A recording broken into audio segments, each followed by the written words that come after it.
Assalamualaikum warahmatullahi wabarakatuh. Selamat malam para sedulur YouTube.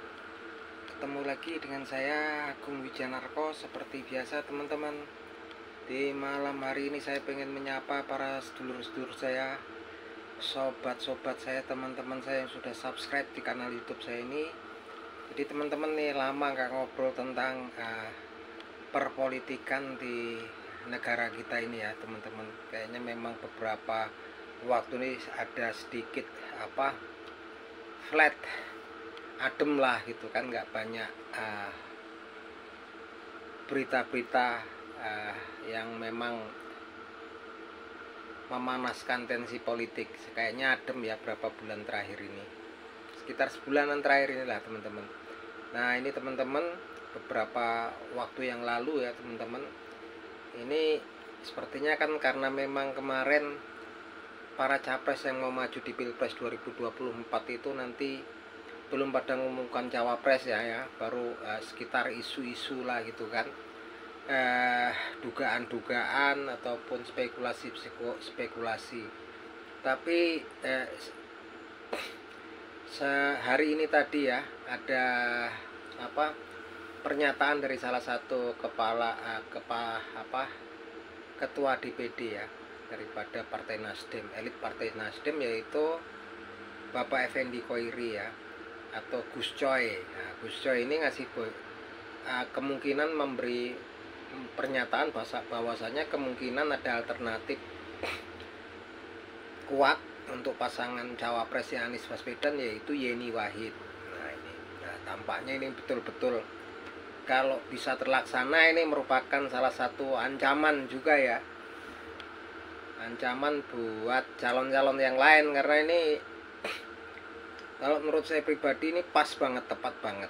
Ketika kemarin alternatifnya Bapak Mahfud MD nggak bisa, ini Yeni Wahid ini pas ya, karena memang sepertinya menambal kekurangan atau kelemahan Anies Baswedan dan bisa menambah perolehan suara Anies Baswedan, karena basicnya jelas ya, Nahdlatul Ulama, karena memang garisnya jelas. Yeni Wahid ini anaknya Gus Dur dan masih garis keturunan terahnya Kiai Hasyim Asy'ari ya, yang memang suka nggak suka inilah salah satu tokoh sentral Nahdlatul Ulama gitu kan. Dan saya yakin namanya masih betul-betul terpatri kuat, memiliki pengaruh yang kuat terah daripada Kiai Haji Hasyim Asy'ari ini di kalangan NU atau Nahdliyin, begitu juga untuk orang-orang Jawa Timur secara umum. Nah, nggak sembarangan, NU ini kan memang juga pengikutnya NU, anggota NU ini tersebar di seluruh wilayah Indonesia gitu kan, dari timur sampai ke barat gitu kan. Artinya sedikit banyak kalau kemudian betul-betul ini kemudian bisa disepakati oleh partai-partai lain yang mengusung Anies Baswedan dalam koalisi perubahan sebagai capres di Pilpres 2024 nanti, untuk memasangkannya memang cocok sama Yeni Wahid, ini merupakan suatu sinyal untuk yang lain ya, calon-calon yang lain gitu kan. Karena ini memang pasangannya betul-betul, kalau memang jadi ini betul-betul menambal kekurangannya Anies Baswedan gitu kan, di Jawa Timur, di beberapa wilayah Indonesia Timur, dan secara umum Indonesia gitu kan, Yeni Wahid ini. Karena memang memiliki garis keturunan langsung dari Gus Dur dan juga dari Kiai Haji Hasyim Asy'ari, yang merupakan notabene adalah tokoh-tokoh sentral, tokoh besar di Nahdlatul Ulama ya gitu kan. Cuman kita nggak tahu ya teman-teman, kita lihat karena memang kan sepertinya juga alot gitu kan, karena memang ada juga Partai Demokrat yang memang isunya dari beberapa waktu yang lalu memang sepertinya juga pengennya kader mereka juga maju sebagai cawapres Anies Baswedan. Kalau analisa saya sendiri sih, kalau AHY yang jadi cawapres Anies Baswedan sebenarnya suaranya sudah terwakili gitu kan, karena sosoknya kan sosok nasionalis. AHY ini kan pemilih nasionalis, pemilih milenial, pemilih orang muda gitu kan, sudah terwakili oleh Anies Baswedan gitu kan. Kalau penakarnya juga dari Jawa Barat, DKI Jakarta, Provinsi Banten, ya sama lah, pasti udah terwakili sama sosok Anies Baswedan. Artinya memang suaranya sudah terwakili gitu kan. Anies Baswedan sendiri kan memang suaranya banyak dari milenial, anak-anak muda, kemudian para mahasiswa-mahasiswi gitu kan, akademisi, itu pemilih nasional, walaupun memang juga ada separuh religius ya. Kalau Anies Baswedan ini agak unik antara religius, nasionalis religius gitu kan. Nah, tapi memang di Jawa Timur jelas kalau pamornya Yeni Wahid nih saya pikir sangat kuat ya gitu kan. Di situ ada Khofifah Indar Parawangsa, kemudian ada Bapak Mahfud MD gitu kan. Dan ini Yeni Wahid, suka nggak suka gitu kan. Ada Gus Muhaimin Iskandar, tapi Yeni Wahid ini juga luar biasa karena memang performa Gus Dur itu sangat ini ya, pengaruhnya itu sangat kuat gitu kan. Bukan cuman ke orang NU sendiri gitu kan, Gus Dur punya pengaruh kuat ke orang-orang yang di luar Islam atau non Muslim gitu kan. Gus Durian kan ininya, Gus Dur itu pengaruhnya kuat, nggak cuma di orang Islam aja gitu kan. Dan ini memang sosoknya ini bisa menambal kelemahan-kelemahan Anies Baswedan gitu kan. Tapi lagi-lagi kita tunggu karena memang juga nggak semudah itu gitu kan. Tapi yang jelas dari Gus Coy, analisa saya udah pas kalau menurut saya analisanya Gus Coy, bahwasanya Anies Baswedan juga nggak susah, nggak mungkin juga kalau kemudian berdiri sendiri. Kayaknya memang tarik ulurnya karena memang mereka juga berpikir, analisanya seperti yang saya pikirin sepertinya gitu kan. Kalau kemudian kemarin kan ada calon yang alternatif dari Partai Demokrat yaitu AHY, kemudian juga dari partai apa tuh, Keadilan kan salah satunya, kader dari Partai Keadilan, yang sepertinya itu sosok-sosoknya pemilih mereka itu sudah terwakili ke Anies Baswedan. Nah, ini sepertinya tarik ulur kepentingan gitu kan. Kita lihat saja ya teman-teman. Tapi yang jelas nih kalau Partai Nasdem nih, para pemikirnya ini udah tepat ininya kan. Cuman mungkin pengaplikasiannya juga agak susah karena memang akan ada tarik ulur kepentingan gitu kan. Tapi yang jelas kalau menurut saya sendiri sih, kalau dipaksain dari partai-partai pendukung untuk kader mereka masukin kader mereka sebagai cawapres Anies, tentunya juga berat ya teman-teman. Saya yakin berat gitu kan. Sepertinya juga setengahnya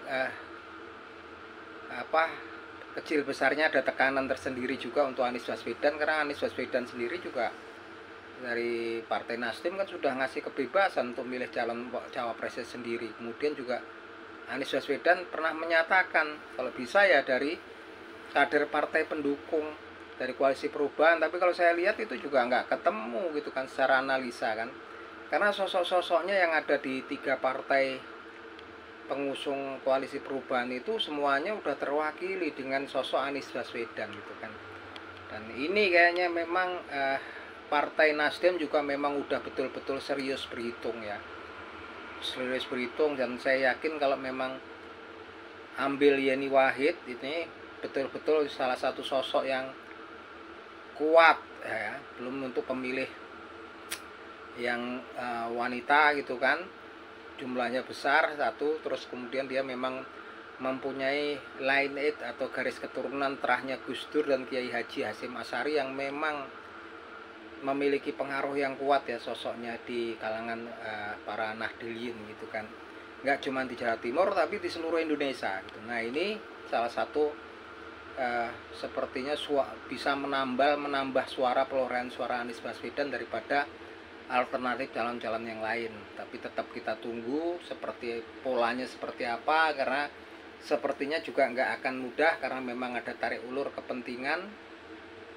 Yang jelas memang ini sekarang udah mulai ada gambar ya gitu kan. Dan juga kalau untuk cawapres, untuk capres-capres yang lain tuh yang salah satunya lagi sepertinya lagi naik daun, elektabilitasnya naik tuh kalau cawapres tuh ini ya, Bapak Erick Thohir ya, ketua PSSI dan Menteri BUMN. Erick Thohir ini kan memang sosoknya luar biasa juga. Ini kita lihat terobosan-terobosannya di kala kemarin kita ini lagi di medsos nih, memang gesekannya kuat tentang apa, capres ini, pencapresan antara para pendukung ini kan memang saling adu narasi kan, adu narasi yang kadang-kadang sepertinya juga mulai ada gesek-gesekan lah di media sosial gitu kan.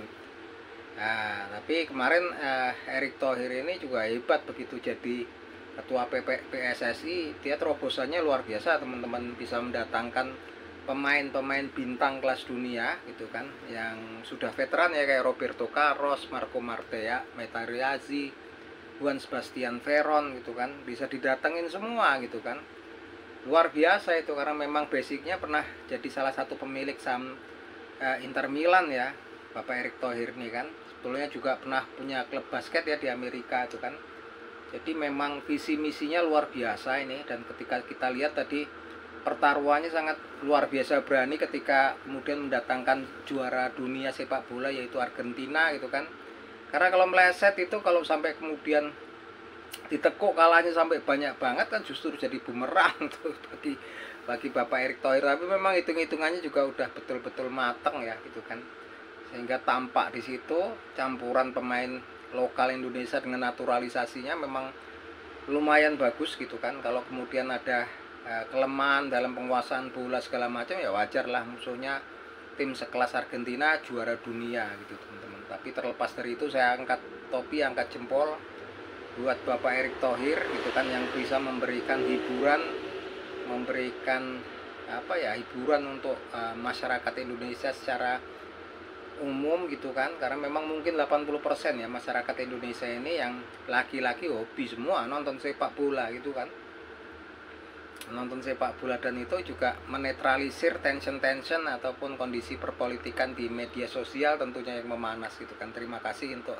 Bapak Erick Thohir, dan ini merupakan sinyal kuat bahwasanya Erick Thohir ini sekarang kayaknya di mata para pemilih muda tentunya, visi misinya kan udah jelas banget itu kan.